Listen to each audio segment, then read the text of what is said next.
बच्चों, मैं आपका दोस्त राजेश कुमार आज फिर आपके सामने हाजिर हूँ एक नया कॉन्सेप्ट, एक नया लेक्चर लेके। आज हम इस वीडियो में पढ़ेंगे ब्लड के बारे में। ब्लड एक ऐसी चीज़ है जो ह्यूमन बॉडी की बहुत ज़्यादा ज़रूरत वाली चीज़ से कहूँगा मैं, क्योंकि हमारी बॉडी में कोई भी चीज़, आइदर वो न्यूट्रिशन हो, आइदर वो ऑक्सीजन हो, आइदर वो वेस्ट हो, वो एक जगह से दूसरी जगह केवल एक ही ट्रांसपोर्टेशन के माध्यम से जाती है, वो होता है ब्लड। अब अगर हम ब्लड की बात करें तो ब्लड बेसिकली एक फ्लूइड कनेक्टिव टिश्यू होता है। काम क्या है इसका? ट्रांसपोर्टेशन। जैसा मैंने अभी बताया, क्या क्या लेके जाता है ये? Oxygen, nutrition, hormones, heat, antibody, clotting factors, waste, इन सब को कैरी करता है हमारा ब्लड। इसके अंदर नॉर्मली अगर मैं आपको बताऊं, एक 70 किलो के इंसान के अंदर 5 से 6 लीटर ब्लड पाया जाता है। दो पार्ट अगर हम इसकी स्टडी करने बैठेंगे तो हम देखेंगे कि इसके दो पार्ट है मेनली जिसको हमने स्टडी करना है।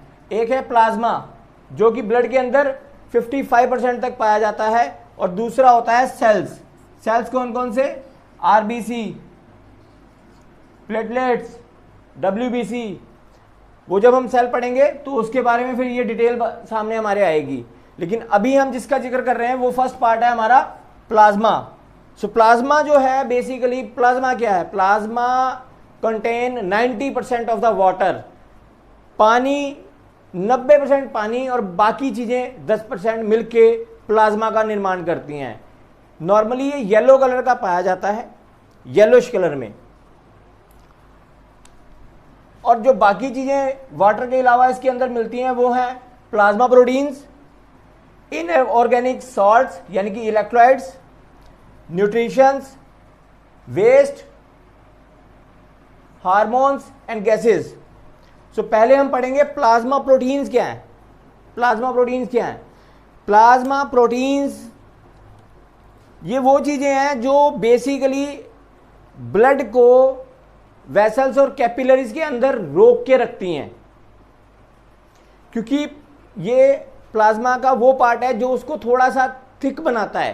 क्योंकि आप समझिए 90% ऑफ द वाटर थिक नहीं होता है, लेकिन जब उसमें प्रोटीन्स मिल जाते हैं तो उसकी जो डेंसिटी वो थिक हो जाती है, और थिक होने से वो कैपिलरीज में रिटेन रहता है, कैपिलरीज से निकल नहीं पाता, बाहर निकल के टिश्यू में नहीं जा पाता। अब अगर हम इसके मेन प्रोटीन्स के बारे में पढ़ें कि प्लाज्मा प्रोटीन्स हैं क्या क्या, तो 3 तरह के प्रोटीन्स हैं जो प्लाज्मा के अंदर पाए जाते हैं। सबसे मेन मैं कहूँगा जिसे हम कहते हैं एल्ब्यूमिन। एल्ब्यूमिन क्या करता है? Albumin basically osmotic pressure create करता है। ऑस्मोटिक प्रेशर क्या होता है? ऑस्मोटिक प्रेशर, इसे मैं एक एग्जांपल के थ्रू मैं आपको बताना चाहूँगा कि मान लीजिए आपने एक जग के अंदर पानी लिया और पानी के अंदर कुछ कंचे या कुछ मटेरियल डाल दिया जो कि अभी पानी में है, क्योंकि वो पानी एक जगह पे स्थिर खड़ा हुआ है एक जग के अंदर। लेकिन अगर आप उस जग में से पानी निकालेंगे और गिरेंगे तो पानी सेपरेट हो जाएगा और आपके कंचे या जो भी आपका प्रोडक्ट है वो सेपरेट होके अलग हो जाएगा। यानी कि जैसे ही पानी को मूवमेंट मिलेगी तो दोनों की दिशाएं बदल जाएंगी। लेकिन अगर आप उसके अंदर कोई ऐसी चीज डाल दें, लाइक जेली फॉर्म में कुछ ऐसा डाल दें जिससे कि वो बाइंड हो जाए आपस में, और जब आप उसको दूसरा ट्रैक दें पानी को, तो वो एक ही ट्रैक को पकड़ के चलें। तो ऐसे ही हमारे लिवर द्वारा प्रोड्यूस की हुई एल्ब्यूमिन, ये ब्लड के अंदर मेनली पाई जाती है, और इसका काम यही है कि ये प्लाज्मा और जो सेल्स हैं इनको आपस में बाइंड करके रखती है। जब ये बाइंड रहते हैं तो ये निकल नहीं पाते कैपिलरीज के थ्रू बाहर, जो वाटर पार्ट है वो बाहर जाके टिश्यू में नहीं घुस पाता। अगर बाय चांस किसी वजह से, किसी डिजीज की वजह से या किसी लिवर फेलियर की वजह से हमारी बॉडी में एल्ब्यूमिन लेवल डिक्रीज हो जाए तो क्या होगा? जो मैं अभी बता रहा हूं, अगर एल्ब्यूमिन लेवल डिक्रीज होगा तो ऑब्वियसली पानी जो है सेल से अलग होने लगेगा और कैपिलरीज के थ्रू निकल कर टिश्यूज में इकट्ठा होने लग जाएगा। एग्जाम्पल पेशेंट को क्या होगा, pedal edema, ascites, pleural effusion, facial puffiness, ये सिम्टम आने शुरू हो जाएंगे। मतलब त्वचा के नीचे पानी इकट्ठा होना शुरू हो जाएगा अगर एल्ब्यूमिन लेवल नीचे जाएगा। रीजन, क्योंकि उसने उसकी जो बाइंडिंग कैपेसिटी थी वो कम हो जाएगी। दूसरे टाइप का जो प्रोटीन होता है वो होता है ग्लोबुलिन्स। ये बेसिकली हाई मोलिकुलर वेट होता है इनका, एल्ब्यूमिन से थोड़े भारी होते हैं ये।